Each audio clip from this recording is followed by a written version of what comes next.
दोस्तों नमस्कार। आज बाबर एपिसोड 3 में अपन लेके आए हैं। पहले एपिसोड में मैं आपको बता चुका हूं कि समरकंद पे अधिकार करके भी बाबर समरकंद को 100 दिनों से ज़्यादा अपने अधिकार में नहीं रख सका। अब वो जब वापस अंदीजान आया तो देखता है कि खुद उसकी राजधानी में ही उसके भाई ने कब्जा कर लिया है और अहमद तंबल उसका प्रमुख सहयोगी है। इसकी पृष्ठभूमि में मैं आपको बताऊं कि एक दिन बाबर जब वो समरकंद नहीं गया था, फरगना में ही कहीं अपने आदमियों के साथ में बैठा हुआ था। इतनी देर में सारे लोग क्या देखते हैं कि पहाड़ियों के पार एक धूल का गुबार सा उठता हुआ दिखाई दिया। सभी चौकन्ने हो गए कि हो सकते हैं कोई हमलावर आ रहे हों। इतनी देर में सारे लोग देखते हैं कि एक बहुत सारी भेड़ों का रेवड़ और बहुत सारे घोड़े उधर आ रहे हैं। जब उनके साथ में जो लोग थे पास में आए तो सारे लोग बड़े खुशी से चिल्ला उठे, क्योंकि ये कोई हमलावर नहीं था। उस वक्त सबने देखा कि ये अहमद तंबल था जो अपने आदमियों को साथ के लेकर के और लूटमार करने गया था। उस जमाने में दूसरी रियासतों में लूटमार करना जायज था। अब सबने देखा कि बहुत सारा माल, भेड़ें, ऊंट, खच्चर, घोड़े इत्यादि सारी लेकर के और धन वगैरह लेकर के अहमद तंबल अपने आदमियों के साथ में आ रहा है। सबको बड़ी खुशी हुई। जब पास में आकर के सब ठहर गए, अब बाबर देखता है कि अहमद तंबल ये सारा माल लाया है और उसके साथ में उन लोगों के कटे हुए सर भी लाया है जिन्होंने लगान देने में कोताही बरती। अब एक वहां का एक नियम था कि यदि लूट के माल का 5वां हिस्सा अमीर को दे दिया जाता तो वो लूट है वो जायज हो जाती। सबने इत्मीनान से बाबर का 5वां हिस्सा अलग किया रियासत का, और कुछ बेगों को भी अच्छे तोहफे तंबल ने दिए और बाकी माल अपने पास में रखा, बेगों में बांट दिया। इस प्रकार सभी लोग खुशी से नाच रहे थे। ऐसे मौके पर हालांकि निजी तौर पर बाबर तंबल को पसंद नहीं करता था, लेकिन उसके अजीम सिपहसालार कासिम बेग ने बाबर को समझाया कि इस मौके पर तंबल की हौसला अफजाई करना जरूरी है, क्योंकि ये सियासत के लिहाज से जरूरी था। अब कासिम बेग के जोर देने पर बाबर ने एक बगदादी तलवार की तरफ देखा। वो एक भारी तलवार थी जिसमें सोना जड़ा हुआ था। उसकी मूठ के ऊपर सोने के काम किया हुआ था। अब वो तलवार उसने कासिम बेग समझ गया और बाबर ने अहमद तंबल की कमर में वो तलवार बांध दी। उस तलवार को तंबल ने चूमा और ये कसम खाई कि इस तलवार से वो बाबर की रक्षा करेगा और बाबर की रक्षा में अपनी जान दे देगा। ये वादा तंबल का किया हुआ था, लेकिन आज इस वादे के विपरीत तंबल बाबर की जान का दुश्मन बना हुआ था।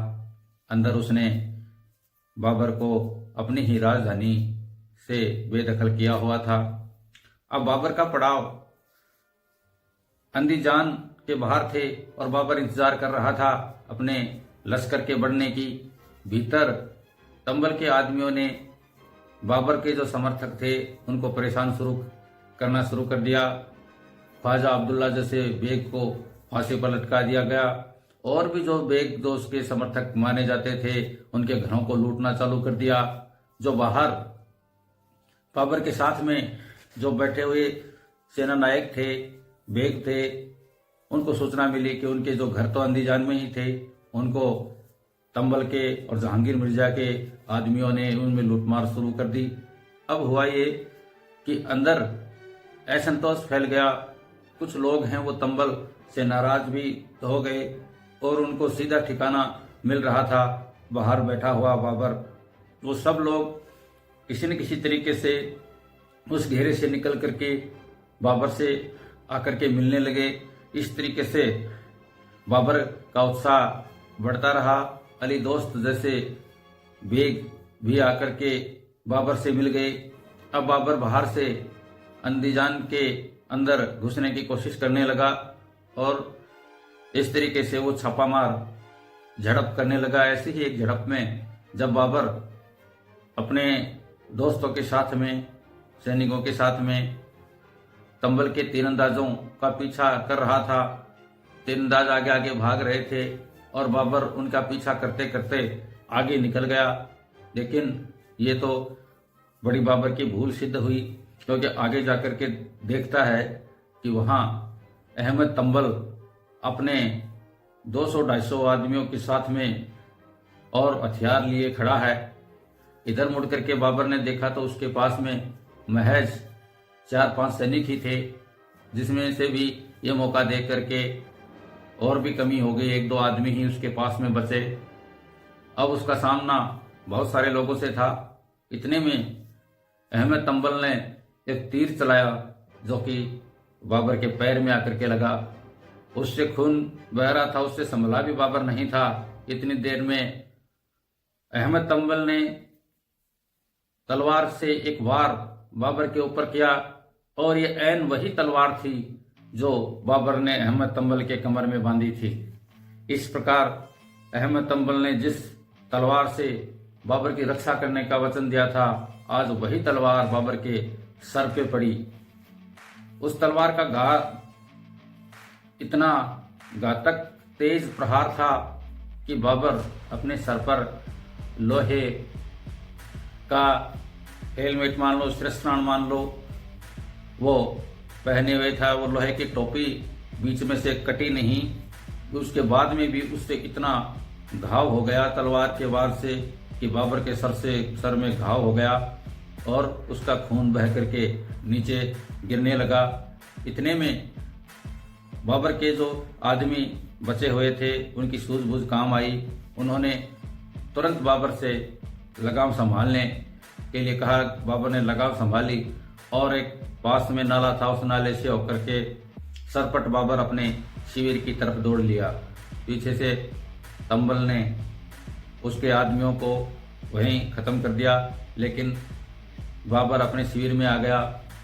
बाद में बाबर ने अंदीजान पर दोबारा अपना अधिकार किया और बीच में सुलह करवाने वालों ने एक तरीका निकाला जो कि चगताई लोग तरीका निकालते थे। उन्होंने फरगना घाटी को 2 जगह बांट दिया। बाबर को मजबूरी में ये फैसला मंजूर करना पड़ा और एक हिस्से का जहांगीर मिर्जा नियंत्रण रहा और एक हिस्से के ऊपर बाबर का नियंत्रण रहा। इसके बाद में आगे जाकर के कुछ झड़पों में अहमद तंबल भी मारा गया और बाबर का प्रभाव धीरे धीरे बढ़ने लगा। यहाँ आकर के बाबर ने आयशा बेगम से शादी की। ये आयशा कौन थी, इसके बारे में हम विस्तार पूर्वक अगले अंक में बताएंगे। धन्यवाद। आप हमारा चैनल सब्सक्राइब करें, लाइक और शेयर करें और कोई त्रुटिपूर्ण जानकारी हो तो हमें